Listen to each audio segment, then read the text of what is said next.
Welcome back to The Average Kitchen. Mark here with a C from Canada. Thanks for tuning in. Today we got a really cool video, brand new product alert, flashing lights, whatever. The Ninja Sizzle, smokeless indoor grill and griddle. Now I can tell you, I do not have an indoor griddle. I remember growing up, my mom had like an electric frying pan that if like company came over, you could do a bunch of eggs or whatever, but they're pretty much dust collectors. They sit in the basement, so I hope that this is not gonna be the same. I wanted to show you, so we have this preheated. So there's your flat top, okay? Flat top griddle, grease trap, so they tell us. This has not been used before. And then this is the indoor grill aspect, also with a grease trap. So I'm gonna get that out of the way, just joking, and we're gonna start out with just doing a traditional breakfast. So I've got some bacon, I've got some Traeger smoked ham here that I previously smoked, eggs, gonna do a couple English muffins, make like a breakfast sandy kind of thing. The product itself is pretty compact. It's got this grease lid. What do they call it, Jamie? The grease? Perforated mesh lid. Perforated mesh lid, grease trap, whatever. It does, and I'm not gonna try to do it now because it's ripping hot. The whole lid comes off. The whole lid is dishwasher safe. So Jamie loves that. We're gonna start out with just cooking some bacon. We're gonna use bacon through a couple different recipes. I'm looking at my list here. We're doing the traditional breakfast. We're gonna do a whistle dog. And I don't know if that's a Canadian thing, but I remember as a kid, A&W restaurant used to sell whistle dogs.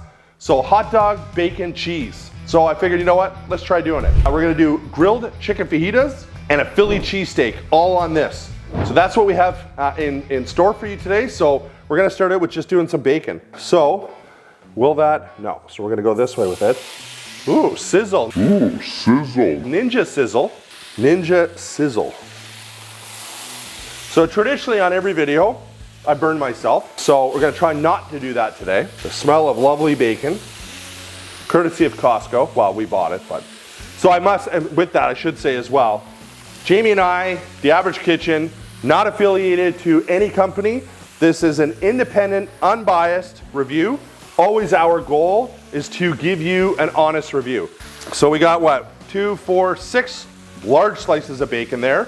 So I'm gonna give my hands a quick wash, close that lid, and we're gonna cook it up. We should maybe time it, just to see roughly how long it takes. I think it's gonna be pretty quick. We have it at 375, which is the recommended setting for bacon.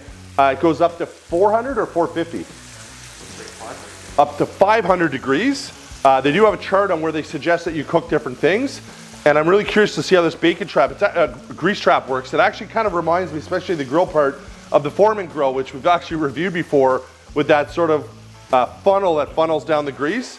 We're gonna see. So I close that lid, which is like a splatter guard essentially, but it still allows things to evaporate from it. First thing I would say, and Jamie mentioned that when we were shooting the thumbnail, the picture for it, and Jamie said it doesn't really look like a traditional Ninja product, which I agree with him. There's no display screen. It's pretty simplistic, straight dial. My only complaint initially is the handle's small. Like, there's only like maybe an inch there to grab. I don't love that, especially when this is hot. I mean, actually this part's not too bad. The metal would be hot, but it's just a small handle. So that's my initial kind of thing I don't love about it. So you can see here like this drainage, and Jamie made that comment, like it's almost like that drain, it's not sloped enough because there's so much grease. Now bacon's obviously a worst case scenario because it always has lots of grease, but there's just so much grease that's sitting up on top of this actual flat top.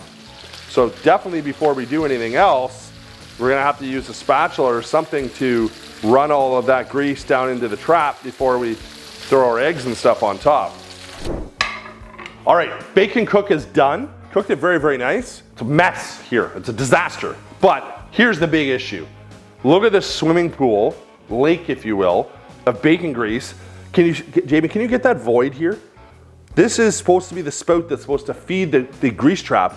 There's like a 2-inch spot here of no grease, but there's a lake here, so I just don't get it. So I'm just gonna use this spatula to try to feed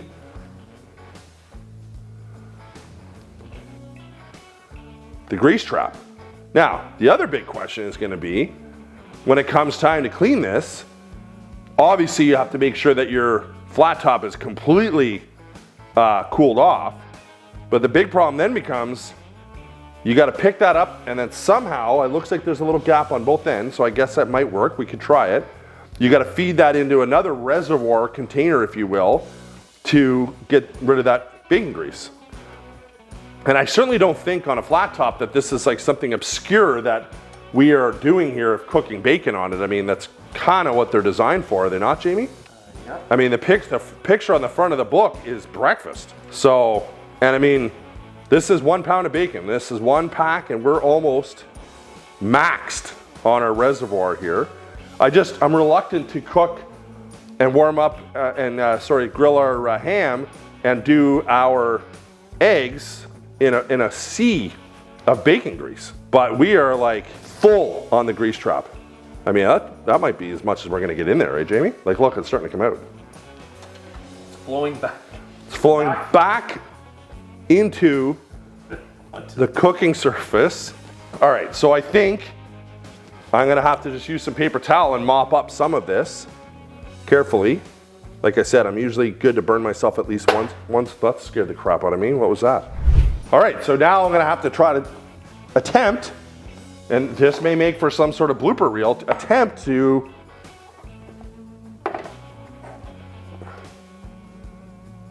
I'm gonna pour this. Now, I mean, that's a lot of bacon grease, but at the same time, I mean, it's bacon. So I must say this worked quite well doing this. Jamie's idea, full cred to him. So now we're back on track here with a clean griddle, but like that's a good amount of bacon grease. Now, what would that be, Jamie? Half a cup? Like, is that the max? Fill is half a cup? Like, I don't know, if you're having a bunch of people over and you're trying to cook a bunch of different things, you're maxed at a pound of bacon. All right, so our ham is heating up real quick. And I just remembered that I was trying to time how long it took to cook the bacon. I forgot to look at my watch, so that's on me. So we figure these eggs should be pretty quick.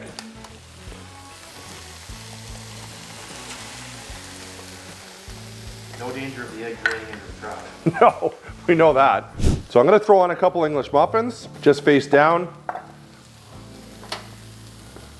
We'll see how those go. Jamie, how do you want your egg? Over hard? Oh, so you want your yolk broken? Do you like sunny side? Non-clip. Yeah. Check that video out. We did very controversial video. The no flip over easy egg. Mostly people losing it about that. Yeah, very controversial. Funny in a way that people are that passionate about the fact that you cannot have an over easy egg without flipping. Jamie and I found that funny. But hey, I must share this with you though. We love the comments from all of our viewers. Had a comment last night, and we reply to every comment, which I'm sure if you do comment, you probably noticed that.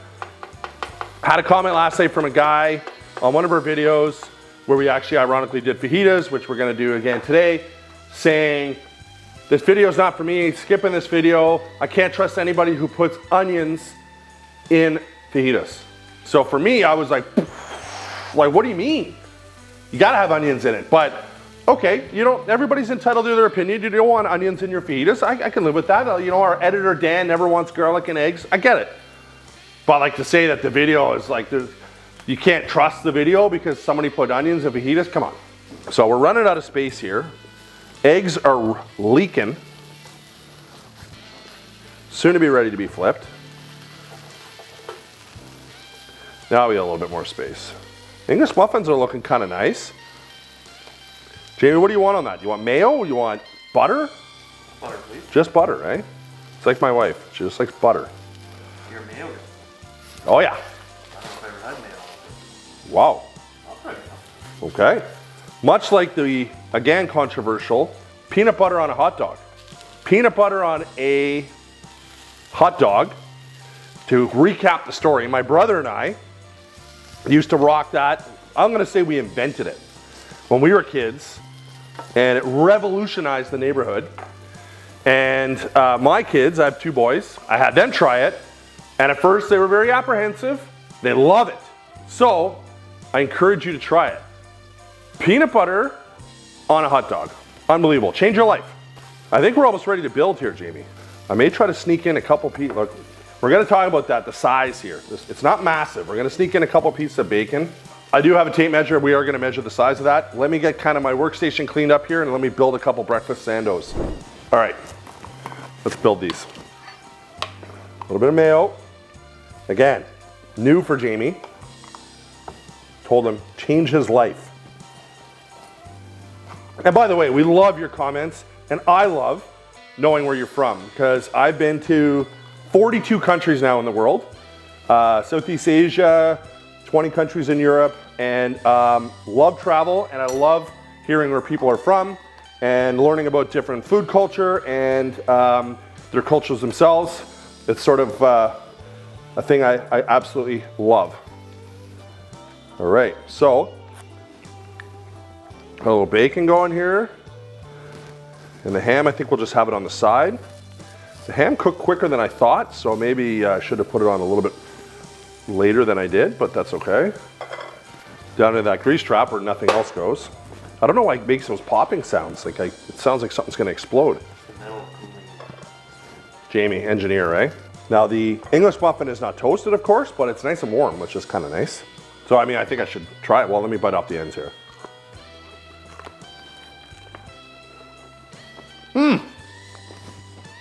Really good. Jamie, if you will. Jamie, I'm gonna try to multitask here. Very good. Mayo? Not bad. All right, we're back. We got two jumbo, as Jamie called them, ballpark Franks, large hot dogs, frozen, a little bit of sizzle. So we got it at 400 degrees. I just pulled those out of the freezer. I'd like to say it was on purpose. It really wasn't. I kind of forgot to take them out, but sometimes, you know, in the summer, hey, let's throw a couple dogs on the barbecue. You take them out of the freezer, no big deal. So I'm sure it's gonna be more than fine. So we're gonna close our lid, give it a few minutes, and we'll see if we can actually get some grill marks on that grill. All right, so it's probably been, I don't even know, I didn't time it, Jamie, 10, 15 minutes maybe. We're been moving these around a lot. Didn't want to bore you with that, but wanted to ensure that, you know, we had nice color on these. As you could see, you know, they're certainly, they look grilled, like they look fantastic. So could you cook them quicker? Yes, if they weren't heated up, they would cook quicker. I've got some of that bacon I cooked earlier. Let's throw a couple pieces on. And then I think what I'm gonna do is give the bacon a few minutes, and then I'm gonna throw our buns on and start warming up our buns. Probably actually do that now. Let's just do one. Jamie and I have a huge shoot day, and it sounds funny, but you gotta pace yourself because there's so much food to try. I know it sounds ridiculous, but it's true. We got buns half the size I see here of our gymongous hot dog. So let's just throw one on like that lightly, give that a close. And yeah, I'd love to hear from people if you've ever had a whistle dog, and B, did you like it and where did you get it? I just remember it for something as a kid. I probably haven't had one in like 25 years. And I always kind of plan out these videos, like how can we show this product? I look at the book. The book does have some great recipes. It is a nice little book. But look through the book and think of like, okay, what would people find interesting? We've done indoor grills before. We did burgers. I'm just tired of doing burgers on indoor grills, so I wanted to do something different. So I came up with this idea, so we hope you like it. So let's, you already got a little bit of color on that bun, which is nice. So let's just set that in there. Quite nice. And we're gonna put our bacon in as well.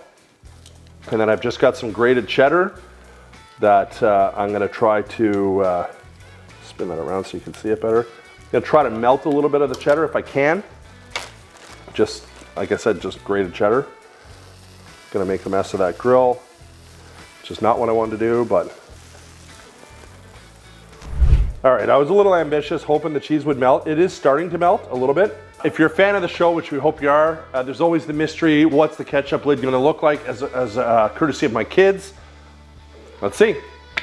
Whoa. Okay, my wife was here. The kids did not leave it this way, I can guarantee you that. Jamie has never had a whistle dog? I believe so. Okay, so is this gonna cut? That's the question. Yes, it is. All right, complete mess, sloppy, hot, like ripping hot. Let's try it. Bacon on a hot dog is next level. I'm looking forward to hearing what Jamie thinks. Oh, he's right in there too. Whoa, gives it the thumbs up. Cheese could have been a little bit more melted, but as you can see, maybe not the right vessel for that. But the taste, the hot dog itself, 100% tastes barbecue. And I've said that before on different videos on indoor grills. You can trick people on an indoor grill for a hot dog. Burger, not so much. Steak, probably not. But on a hot dog, you can. Jamie, what's your analysis of the actual hot dog itself? Excellent. Gets me every time. Chicken fajitas next. All right, so the good news is, as far as on our end, the cleanup, just use a piece of paper towel and that cheese just wiped right off, so I'm happy to report that. Got a couple monster chicken breasts here, boneless, skinless chicken breasts. Just dusted them with some Cajun seasoning. Not gonna put any oil, not gonna put any spray, anything on these, just gonna put them right on the grill.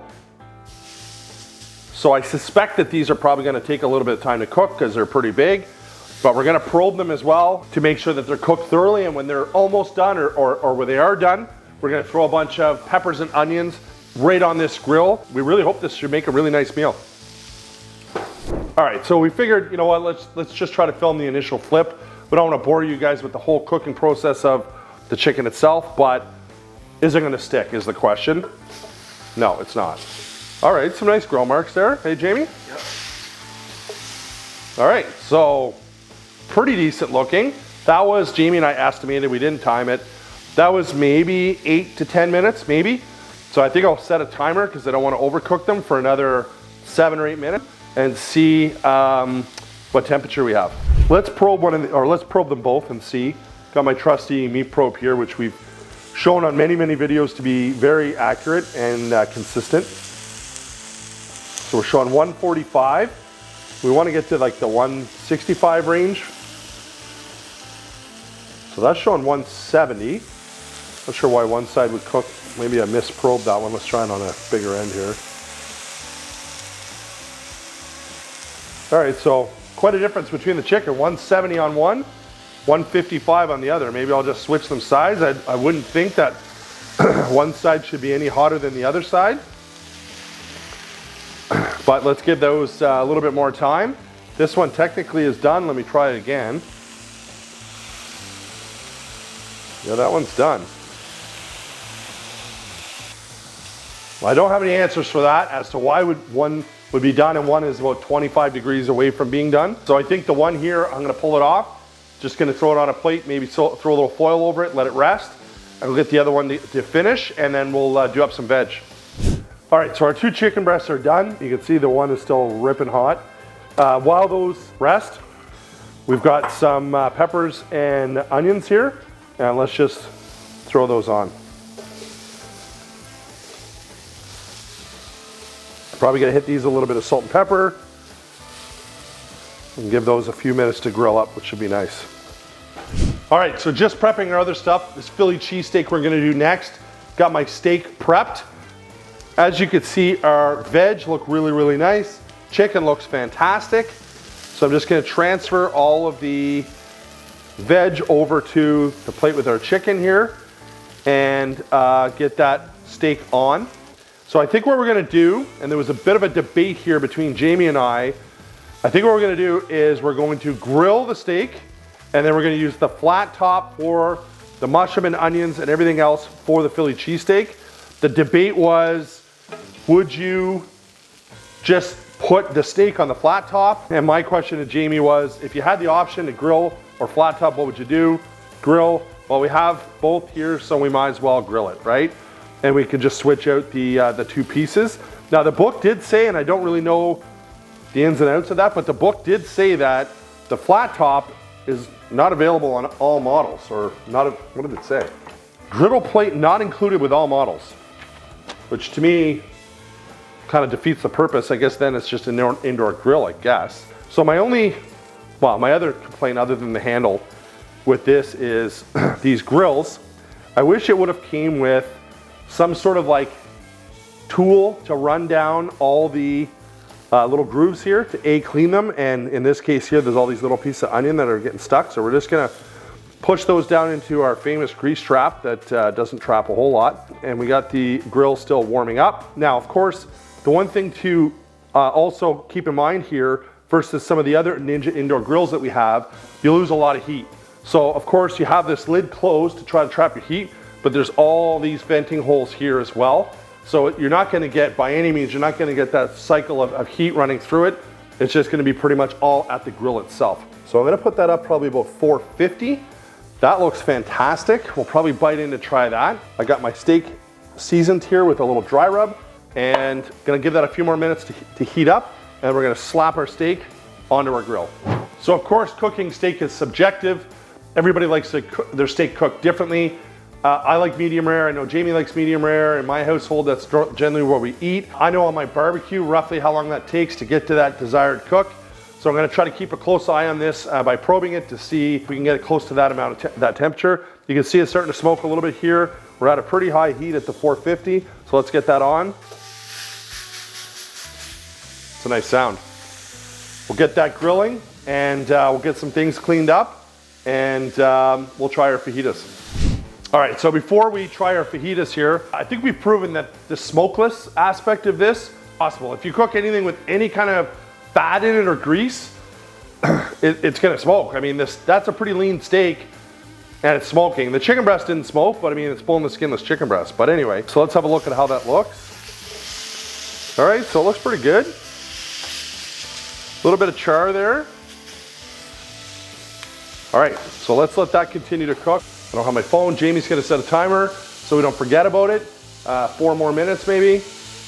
And we'll probe it and see how it looks. In the meantime, let's bite into our chicken fajitas here. Lots of time to rest. And I know what people are gonna say, how come you're not putting this in a wrap and how come you're not doing fajitas or whatever, like the traditional fajitas? Well, because we're eating so much today that this is more than sufficient. The vegetables still super crunchy. Chicken cooked really, really nice.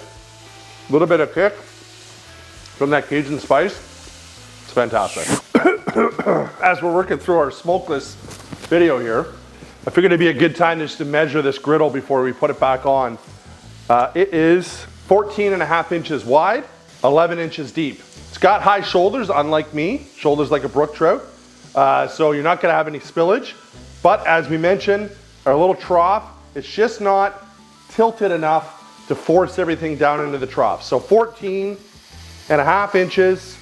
Well, I should do, oh, timer. I should do cooking space, 9.5, because the rest is the trough. So the grill is roughly the same, just so you know, because they're obviously fit in the same place. So our steak should be done. What I'm gonna do is pull that off. It's actually pretty nice looking, let's be honest here.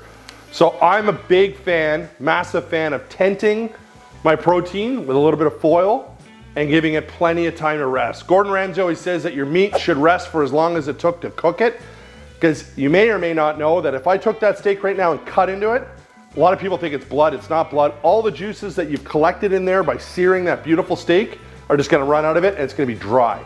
So let it rest, give it time, slice into it, have a super juicy steak. All right, so we're preheated at 400, I believe. That's one thing I would say that we haven't discussed yet, that I wish they would have a better control panel. Just the single knob is very not like Ninja. You set it for a certain temperature, there's really no way to know when it's at that temperature or not. There's no indication light. There's a little light here, but I believe it only tells you that it's hot. So that's one thing that I would change, but I can tell by feeling this, it's quite warm.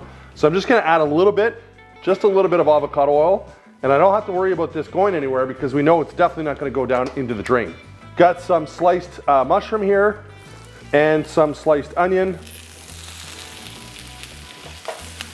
I sliced the mushroom quite thick because for me, there's nothing worse than, if you like mushrooms, I love mushrooms, there's nothing worse than slicing them so thin that when they're cooked, there's nothing to them. So I don't like that.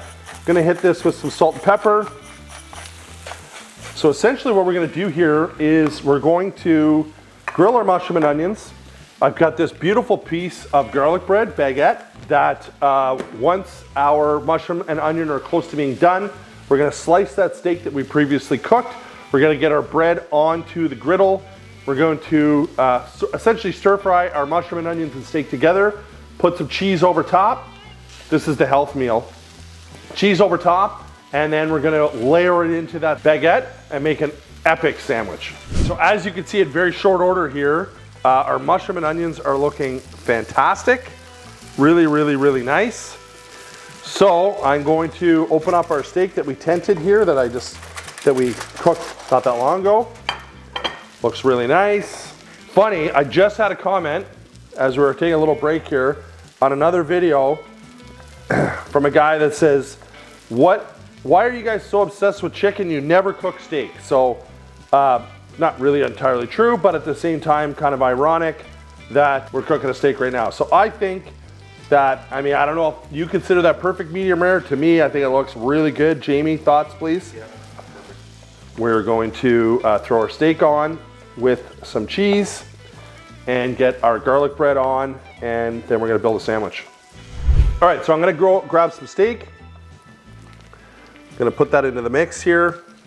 And I just wanna lay it on top because I want some of that steak flavor to get through to our mushroom and onions, but I also don't necessarily want to cook that steak anymore. So it's just grated mozzarella. Again, because this is an open air kind of griddle, I don't know how well that's gonna melt, but it should go pretty well actually. And then we've got this awesome baguette. Start it this way to start. Like that. We'll close that. We'll let a little bit of garlic butter there. So let's let that all sort of melt together and start to warm up. Then we're gonna flip that bread downside or face down, and then we're gonna build our sandwich. All right, this is pretty epic looking.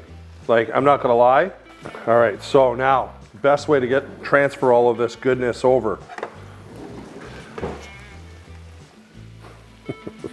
It's almost ridiculous how crazy this is. And like Jamie was saying, like on a flat top, I've never owned one before, but you can pretty much cook anything. So as far as versatility goes, this is crazy versatile. Like you could pretty much do anything in it. I was worried about that cheese melting. Well, obviously that wasn't a problem.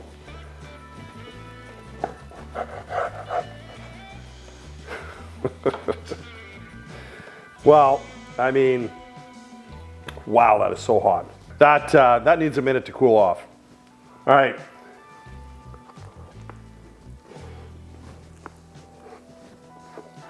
It's unbelievable. I think the garlic bread was a good call. I think maybe what I would do next time is toast it so it's crunchy rather than soft, but it tastes amazing.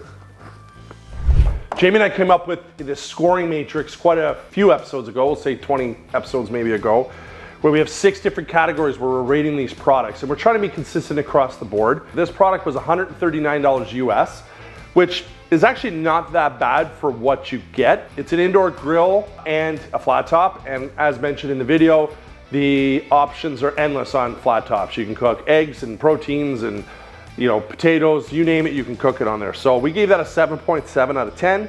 Functionality, we felt it functioned quite well. Didn't love the handle. Really didn't like the whole grease tray that doesn't actually slope towards the grease tray. So that was the biggest issue we found. So we gave that a 8. Versatility, we found it was quite versatile. You could do a lot of different cooking on that. If you have a power source camping, this would be really, really handy. Or even if you're in an apartment and you can't have a barbecue, this would be a really good option for you. Cleaning, now it does say that the 3 pieces of the 3 components are dishwasher safe, the lid and the 2 trays. I can tell you, we got them into the dishwasher, but the shape of them and the thickness of them, it was a struggle. So if you're gonna put it in the dishwasher, you need to have lots of room on that bottom rack. But because it is dishwasher safe, we gave that an 8.8. The size, good size. We would have liked the cooking surface area to be a little bit bigger, 8.2. We gave the quality a 7.7. I didn't like the fact that it didn't have any other controls other than the temperature. There's no timer on it. There's no indication whether you're preheated or not. It's just temperature, and that's pretty much it. So that's not really a traditional kind of Ninja style. Normally Ninja has a little bit more functions, I guess, or a little bit fancier aspect to it. So overall, that leaves us with an 8.2 average kitchen score, which is pretty high. So we really hope you liked the video. If you want to support us and help us do what we do and continue to buy products and review them for you, to share that information with you, the best way you can support us is to subscribe. Hit the notification bell so you don't miss any of our videos. We really hope you liked it. Thanks for watching, and we'll see you on the next one.